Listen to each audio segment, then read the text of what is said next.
Hei, hei, hei, da, după 6 luni, acasă.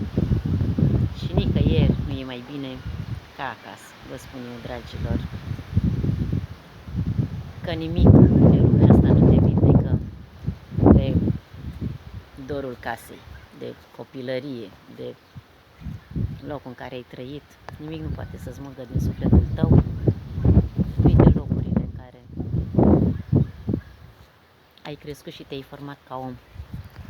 Da? Cam așa arată puțin din